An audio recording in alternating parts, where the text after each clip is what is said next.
On y est, me voilà, Grima, un petit youtubeur comme ils disent. Je m'étais dit que ça serait sympa de revenir sur un jeu.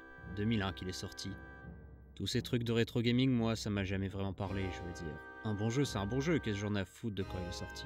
Pourtant, paraît que ça serait l'année pivot, l'année où tout a basculé. Alors, pourquoi pas le regarder, ce jeu? Le jeu, comme ils disent. Qui est, paraît-il, le dernier de son espèce. Tu parles d'un melon. Enfin. Vous demandez qui sont tous ces mecs autour de Scratch? Eh bien, c'est une sacrée longue histoire. Approchez-vous, je vais vous raconter. Cette histoire raconte ce qu'on appelle chez moi une journée de mauvais poil.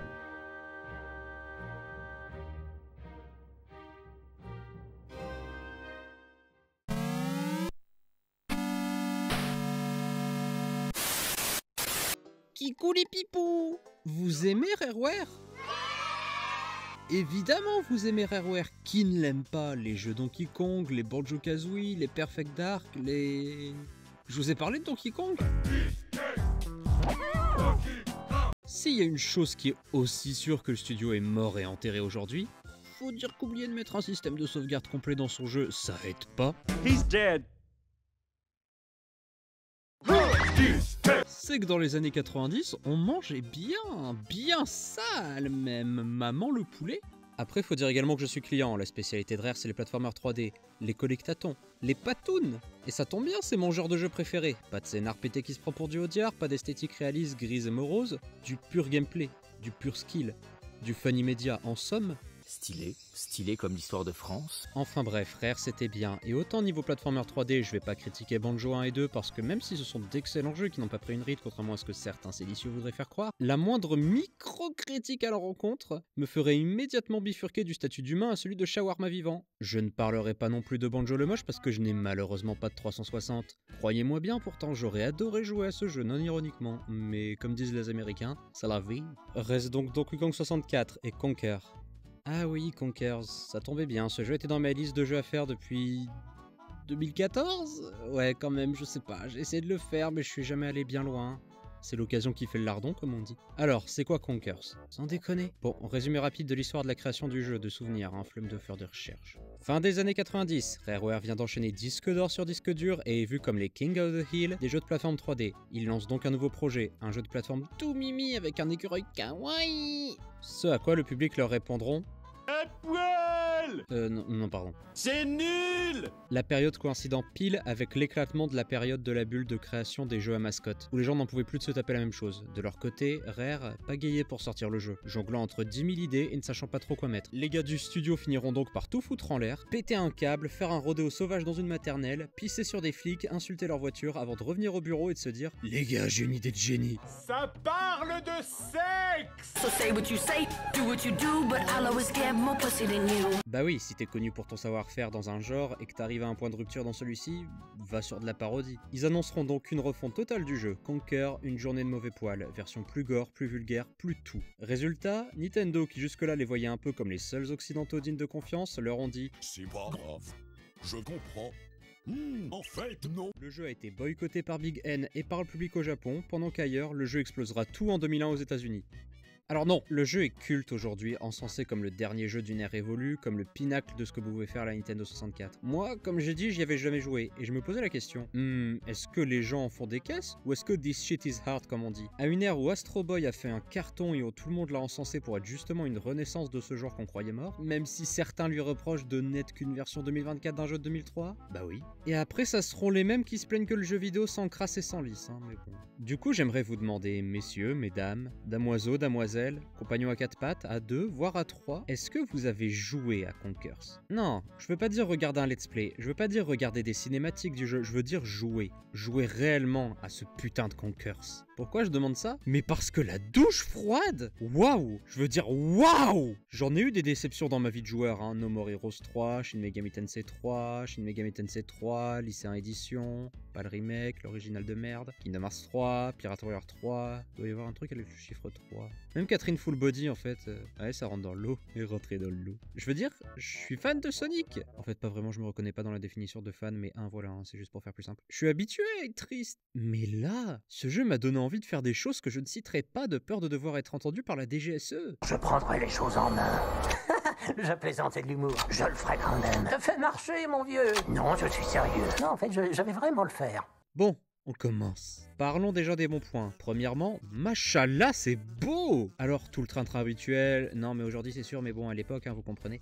Vous êtes pas débile. Mais pour un jeu fait à la va-vite après avoir tout repris de zéro, purée, c'est clean! Le jeu a été fait sur la fin de vie de la console et on sent qu'elle donne tout, hein. Au point où tous les dialogues du jeu sont doublés. Autant de voix sur 64, c'est rare. Comme ceux qui ont fait le jeu à l'humour. Les voix sont étouffées comme pas deux, un peu comme la mienne actuellement.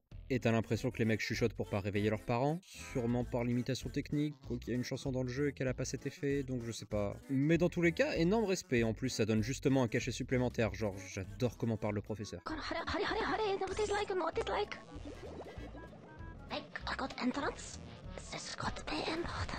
Ce jeu adore papillonner, il saute d'idée de game design en idée de game design, comme les meilleurs platformers 3D savent si bien le faire. Sur mes captures, à chaque fois que j'avançais d'une trentaine de minutes, j'avais l'impression d'assister à un jeu complètement différent. Encore faut-il savoir gérer ça et pas créer de ventre mou, et c'est là que le bas blesse, hein. J'ai jamais compris cette expression, genre c'est censé vouloir dire qu'on a mal au cou. Mais enfin, et si on commençait par un petit tour d'horizon des différents niveaux justement? Allez, venez avec moi. Bon là je fais un signe de main, hein, mais vous voyez pas. Alors juste petit détail, mais j'ai fait le jeu sur émulateur, les puristes diront que c'est comme si je l'avais pas fait. Bah écoutez, à ce que je sache, la 64 européenne ne peut lire que les jeux européens. Il a combien le jeu en version PAL? Voilà, et puis au moins ça permet d'avoir la fin de trad. Tout pour vous, dis donc. Bah c'est le prologue, y a genre rien d'autre à en dire. On parle à un épouvantail, c'est marrant à un moment. Dans mon petit potager, ça pique grave. Du melon, de la tomate, la betterave.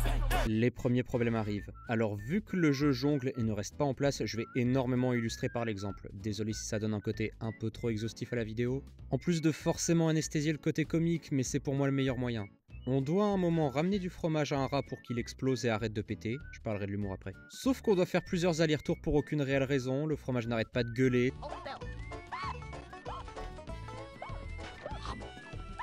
Et c'est pas super agréable. Et ce putain d'abeille qu'on doit ramener à la fleur à Gronibar. Oui, plus tard. Entre le fait qu'on a aucune idée de combien on doit ramener, le fait qu'une fois rentré dans un bâtiment elles dispawnent toutes, et le fait que la distance d'affichage de merde m'a fait en louper une 4 fois parce que je passais devant sans qu'elle s'affiche. Heureusement ils ont rectifié le coche dans le remake parce que vraiment, bande de fifrelins. Sinon il y a aussi quelques phases en FPS qui répondent plutôt bien et le boss, même s'il est un peu lourd sur son inspiration, est pas mauvais. Oui, on a compris, c'est bon. Dans l'ensemble, le niveau est plus mou que mauvais, mais bon, il y a cette scène. On y va pour les gros nichons. Absolute cinéma. Donc banger. Vous êtes sur le point d'être témoin de la puissance du zizi. Et aussi du caca. J'hésite honnêtement entre ce niveau et la caverne comme étant le pire. Déjà, il commence sur ses putains de cordes, la caméra se coince partout et refuse de bouger où on veut. Conker s'accroche aux cordes et refuse de les lâcher comme un fan de Pokémon à la médiocrité. Et le boss de cette zone... Ah, j'en parlerai plus tard du boss en soi, mais surtout c'est dans cette zone qu'on prend conscience de ce que j'appellerais le triangle de la baise. Ou les trois trucs qui rendent le niveau, voire à moindre mesure le jeu, complètement à chier. 1. Les dégâts de chute. On se prend tout le temps des dégâts de chute. Même de pas très haut, et ça va à l'encontre totale de tous les réflexes de jeux de plateforme existants. De 2, il n'y a pas de temps d'invincibilité. Quand tu te prends un coup, tu es instantanément sensible à un autre. Et troisième point, qui s'il n'était pas indépendant du deuxième ne serait pas si grave, mais qui mi-conjointement rend certains affrontements atroces, quand Conker se fait toucher, ce con reste au sol pendant bien 1 seconde et demie avant de se relever.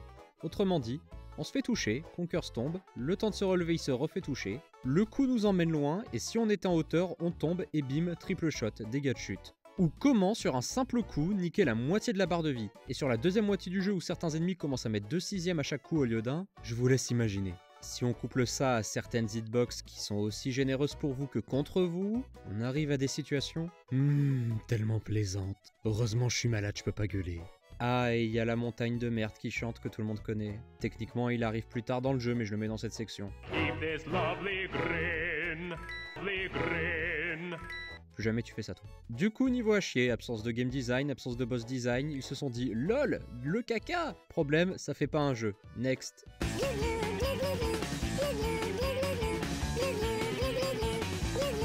Franchement, pour un niveau aquatique sur 64, GG, c'est agréable à manier, il y a juste que la jauge d'oxygène qu'il faut remplir trop souvent pour moi, mais sinon, je m'attendais à tellement pire niveau contrôle.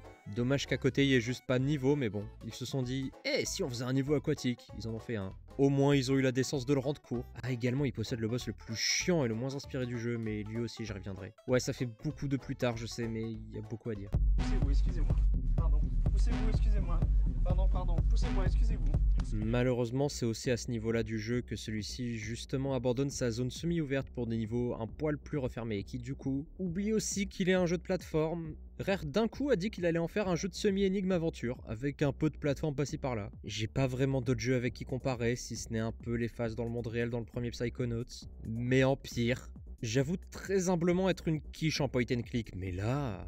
Le jeu d'un coup décide de briser toutes ses règles pour rien. Genre depuis le début du jeu, celui-ci te dit que pour activer des actions contextuelles, tu dois te mettre sur une case avec un bouton B. Bouton qui se confond un peu trop souvent avec le décor, mais si je commence avec les défauts minimes, on n'est pas rendu. Sauf que là, d'un coup, bah non. 2 exemples qui m'ont fait péter un câble. Cette scène, où vous êtes sur une sorte de petite pyramide. Y a rien à faire à part sautiller autour de cette tête en pierre. Que faire? Réponse? Aller dessus, appuyer magiquement sur V pour se transformer en enclume, faire une charge rodéo et briser la statue. Et pour ceux qui me diraient que c'est devinable car il y avait littéralement rien d'autre, déjà, vu qu'il y a un objet important à récupérer ici et que le jeu nous avait habitués à les planquer dans les zones dédiées, il y avait moyen de penser que cette zone ne servait qu'à ça. Secondo, bah là je suis pas dessus peut-être. Alors pourquoi il n'y a pas la loupiote? Bon, voilà. Deuxième point, il y a cette espèce de tête de dragon, un moment on doit aller dans sa gueule, enfin, on le suppose. Sauf qu'elle vomit une sorte de liquide vert qui nous en empêche. Donc que faire? Eh bien c'est évident! Sauter sur sa tête, aller dans ses narines et appuyer magiquement sur V pour sortir un poivrier et le faire éternuer. Évidemment! Et c'est pareil tout du long. Et me sortez pas qu'à l'époque les jeux étaient artificiellement longs pour allonger leur durée de vie et que c'était normal. C'est vrai, le jeu si on sait quoi faire dure 2 heures. Mais le jeu surtout, même si le fait qu'il soit sorti sur 64 est trompeur, il est surtout sorti en fin de vie de la console, hein, en 2001. Pas en 96. 5 ans ça peut paraître rien, mais pour comparer à d'autres jeux à énigmes, il sort la même année que Luigi's Mansion et 1 an et demi avant Wind Waker. Donc des conneries comme ça, c'est non. Ensuite, il y a l'humour. Je sais, j'ai dit que j'en reparlerai plus tard, mais là faut quand même en toucher 2 mots. Ce niveau c'est la mort du fun. Déjà qu'avant c'était pas bien fin, mais là... Déjà il y a cette putain de phase dans la boîte de nuit où faut pisser sur les mecs pour les faire tomber dans le trou. Entre Conkers bourré qui est super lent, la musique, les stroboscopes, le fait qu'il faut viser à la frame près, sinon le mec soit se bloque, soit ne va pas assez loin. C'est simple, j'ai 20 minutes de rush de moi qui pisse. Voilà, c'est cadeau. Mais surtout, c'est pas bien écrit. Les auteurs se sont juste demandé comme un gosse de 8 ans qu'est-ce qui serait le plus choquant et l'ont mis. Exemple. À un moment, on tombe sur un œuf géant, on l'éclate et en sort un dinosaure bébé qui nous prend pour sa mère. Là, il nous suit et nous permet de bouffer des ennemis invincibles. Plus tard, on lui dit de monter sur une plateforme avec un système de presse, et pour continuer le niveau, on doit enclencher un mécanisme pour lui écraser ça. Enfin, pas sa daronne du coup, vu que techniquement c'est nous. Mais voilà, c'est pas drôle, c'est pas fin, c'est choquant pour être choquant. En résumé, c'est de la merde. Il y a même plus ni phase de plateforme sympa pour sauver le tout, ni possibilité de faire autre chose comme pour le niveau du bousier, c'est juste nul, en plus c'est trop long. Enfin, on terminera la zone par une course en overboard où les contrôles sont à chier, mais bon, je vais être bon joueur et mettre ça sur le compte de l'émulation. Puis par un boss qui est... Bon, je vais être honnête, c'est à partir de ce boss que le jeu commence à devenir vraiment meilleur. Et bien sûr, c'est à ce moment-là que j'ai décidé de streamer le jeu à l'autre. Après m'en être plein, tout ça pour encore me faire passer pour les grilles de service. Tu me prends pour un con, Conkers? Hein, tu me prends pour un con? Tu cherches la merde?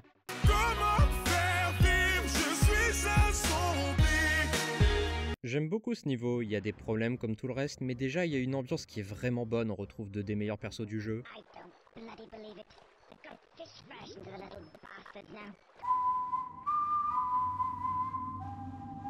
Et en plus on a une phase où on est transformé en chauve-souris, où on peut voler, qui est, je trouve, encore une fois super agréable à prendre en main.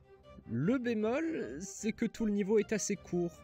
Bah, vu qu'il n'y a ni phase de plateforme chiante et millimétrée, ni phase de FPS trop longue pour rien, ni moment où on tourne en rond parce qu'on sait pas quoi faire, bah forcément derrière il y a plus que l'os. Autre peccadille seraient les ennemis qui tournent sur les 2 mêmes sprites, un peu dommage, surtout que le moment où l'on dézingue leur mère aux zombies à l'entrée est plutôt sympa. Bon, moi j'ai galéré ma race, mais c'est juste moi qui suis nul, hein. Et surtout qu'encore une fois, j'ai joué sur émulateur et que les phases en FPS sur émulateur... Oh l'angoisse. Pourquoi je précise?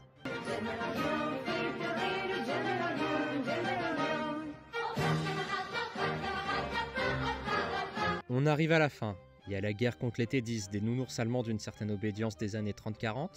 Il y a Conkers qui s'enrôle. Voilà. Ce niveau, c'est encore une fois compliqué.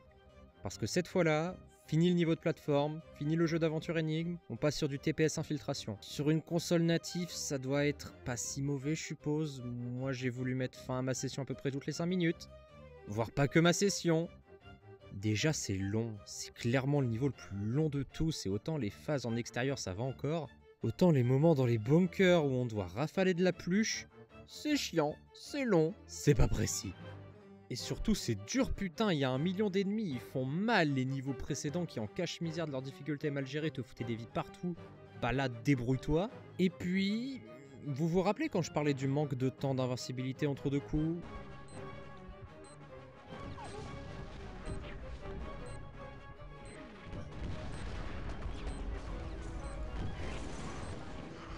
Ah bah clairement, les gens avaient raison, meilleur jeu de la console. Hein. Je rencontre une belle qui dormait le cul nul, la digue, qui dormait le cul nul, la digue du cul. La dernière ligne droite. Votre mission, si vous l'acceptez, braquer une banque. Je m'attendais plus long. On a une phase de shoot avec 2 guns, on peut faire des bullet time à la Matrix, on est aidé de la copine de Conker en tenue de Sapi Squirrel dans les Animaniacs. Voilà, là le jeu est réussi, là c'est fun, là c'est précis. Là, c'est fini. Ah, c'est fini. Soka. 2 minutes 40, sérieux? Non, à ce niveau-là, c'est comme prendre la sucette d'un bébé et lui mettre dans le... Là, le scénar accélère. On se retrouve devant Pat Patine qui veut vous utiliser comme cale-meuble. Littéralement. Il tue la copine de Conkers. Pat Patine chie un alien. On va dans l'espace, on enfile une combi. On lui Mario 64 la gueule. Il est immortel. On frise le jeu. Bug de la matrice. On se give un katana, tranchage de mouille, on est roi, fin. Phew, c'était long. Bon, plus sérieusement, c'est un peu trop simple de prendre indépendamment chaque micro-parcelle du jeu pour dire que ça ou ça n'a aucun sens. Donc soyons plus précis. Déjà, vous me direz sûrement, parce que vous êtes un peu limité, non mais Conkers, on n'y joue pas particulièrement pour son gameplay, on y joue pour son écriture. Vraiment? J'avoue ne pas être le plus grand admirateur de parodie au monde, mais ça vous fait rire, ça? Non, parce que l'humour beauf, par contre, moi, ça m'encule de rire. Hein. L'épée, what else? Mais à un moment, j'ai l'impression de voir un gamin de 10 ans se sentir trop edgy de dire des gros mots. Ok, les boss. Ah, pour le coup, on prend n'importe lequel vu qu'ils sont tous pareils. Hein. Les mecs se sont dit, j'ai une super idée, et si on parodiait ça? Et ils ont parodié ça. Ni plus, ni moins. Parce que la vache! Littéralement, boss du niveau du bousier. Alors, en fait, c'est un taureau, du coup, il fait des blagues racistes sur le fait qu'il aime pas les roues. Et à un moment, on fait entrer une vache qui parle comme une bad bitch. Et là, on lui fait boire du jus de pruneau, du coup, elle a la chiasse. Et si on lui fonce dessus avec le taureau, elle explose. Et il y a son sang qui gicle de partout. Sauf qu'à côté, c'est nul. Il n'y a aucune difficulté. On doit buter 3 vaches sans que rien nous indique. Du coup, j'ai fait des allers-retours pour rien en me disant qu'il manquait quelque chose ou alors qu'il fallait que je fasse un truc avec le cadavre, vu qu'on insiste bien dessus. Sauf qu'au final, non. C'était juste pour montrer à quel point on est gore et edgy. Je sais pas. C'est brouillon. Autre exemple. Autre boss. Il y a 2 diablotins qui pètent. Faut leur pisser dessus pour les éteindre. Puis ils conduisent un chauffe-eau aristocrate avec des couilles en cuivre. Faut l'emmener sur les 4 côtés de l'arène et lui balancer de l'huile pour l'éteindre. Parce que l'huile ça éteint le feu, c'est bien connu. Et lui éclater les couilles. Au sens propre.